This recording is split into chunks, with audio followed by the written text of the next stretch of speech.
Universidad del Cauca Televisión.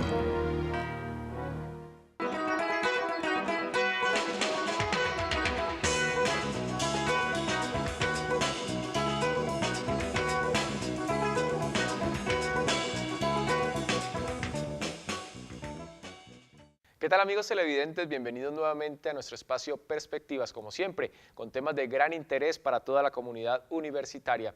Hoy queremos hablar, con motivo del Bicentenario, de cómo hemos evolucionado, no solamente a nivel cultural, sino también a nivel gastronómico. Y por eso hemos invitado en el día de hoy al investigador y antropólogo del Departamento de Antropología de la Universidad del Cauca, al doctor Carlos Humberto Higuera, quien muy gustosamente ha aceptado nuestra invitación, y con él vamos a conversar en el día de hoy acerca de la evolución que hemos tenido no solamente en nuestro país, sino en todo el mundo, con lo que tiene que ver con la forma de comer y cómo nos hemos venido relacionando también a través de la gastronomía. Profesor, bienvenido a Perspectivas. Carlos Alberto, muchísimas gracias. Para mí es muy satisfactorio saber que se me tiene en cuenta en un espacio tan importante como este, y sobre todo que se me tiene en cuenta para hablar de lo que más me gusta de la cocina. Muy bien, pues entremos en materia precisamente y comencemos conociendo un poco de qué era lo que teníamos aquí en América, hablando pues precisamente de lo que tiene que ver con la alimentación, de los productos alimenticios, para iniciar en el 1810, qué era lo que comíamos los indígenas de ese momento, los patriotas, y lógicamente posteriormente también los europeos, cuando llegan pues a nuestras regiones e inician esa fusión cultural y lógicamente étnica también. Carlos Alberto, cuando los europeos llegan a nuestro continente, yo creo que de las más grandes sorpresas que ellos se llevaron fue la de ver la riqueza alimentaria que tenían nuestros indígenas. Por todo el continente se narran anécdotas muy particulares en relación con esto. Cuando Hernán Cortés entra al gran Tenochtitlan, a la capital azteca, y se enfrenta por primera vez, o se entrevista por primera vez con Moctezuma, a él, si algo le llama poderosamente la atención, es que Moctezuma, el momento en que está comiendo, los mexicanos llaman a la comida del mediodía, a los alimentos del mediodía, Moctezuma está comiendo y habla de varios centenares de sirvientes que le llevan a Moctezuma alrededor de 400 platos diferentes. Supongamos que estaban exagerando, pero no es exagerado decir que por lo menos 100 platos diferentes sí le estaban llevando. Esto pasa en México, un país supremamente seco, en donde las carencias alimentarias han sido, son y serán desafortunadamente bastante serias.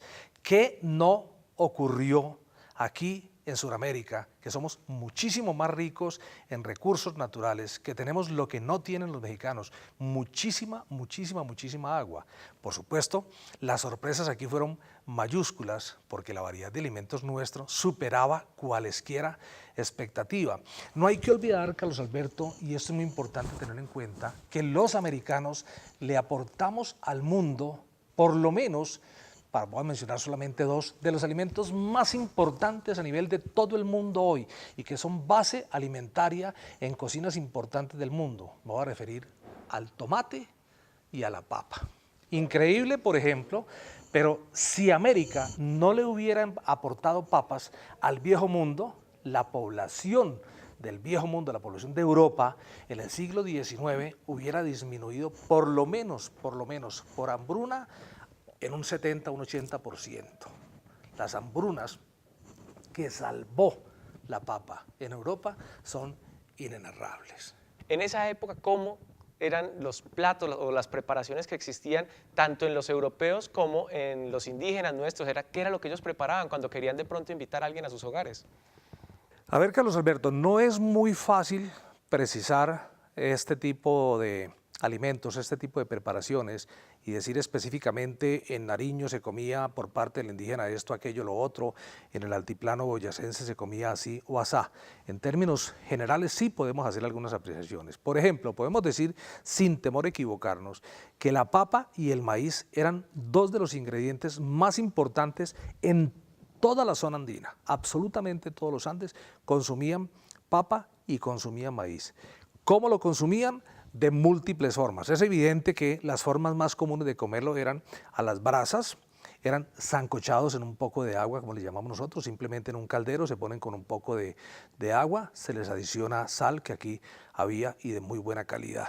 Esto se hacía tanto para las papas como para las mazorcas. Pero también se consumía, y sobre todo hacia las zonas selváticas, se consumía mucha yuca. Yuca brava que el indígena aprendió a procesarla para extraerle el componente venenoso, por cierto, altamente venenoso, pues venenoso porque es ácido prúsico. Eso es peligrosísimo a la salud. Pero el indígena aprendió a extraerle el ácido prúsico para hacer de él unas tortas excelentes, unos casabes magníficos, una cantidad de preparaciones multisípidas elaboradas a partir de ella. Disponíamos muy poco, por ejemplo, de dulce, pero el dulce se obtenía a través de los enjambres de abejas, a través de las colmenas de las abejas, y era bastante apetecido.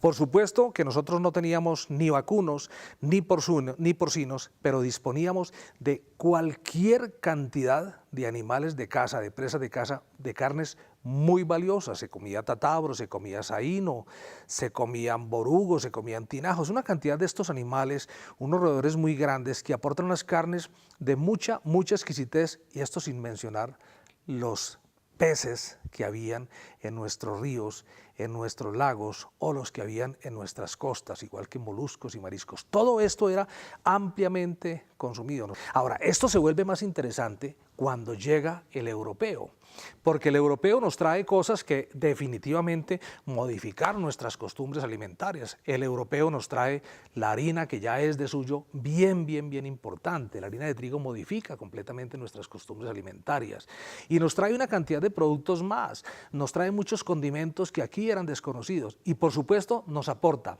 porcinos, caprinos, bovinos, vacunos, toda esta cantidad de animales que van a hacer un aporte impresionante en lo que se refiere a cárnicos, y esto va a modificar mucho las costumbres alimentarias nuestras. Muy bien, pues hacemos nuestra primera pausa y regresamos con el profesor Carlos Humberto Higuera para conocer más de la evolución gastronómica desde el Bicentenario hasta nuestros días. Ya regresamos.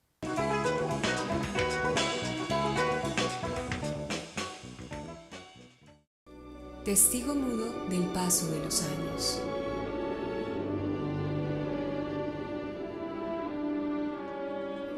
Sobre ella el cielo ha vertido sus tristezas.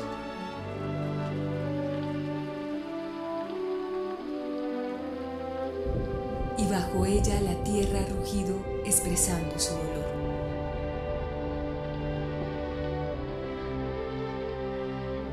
Ha soportado sobre sus espaldas el paso de soñadores, despistados y enamorados. Más de 180 años formando ciudadanos integrales, éticos y solidarios.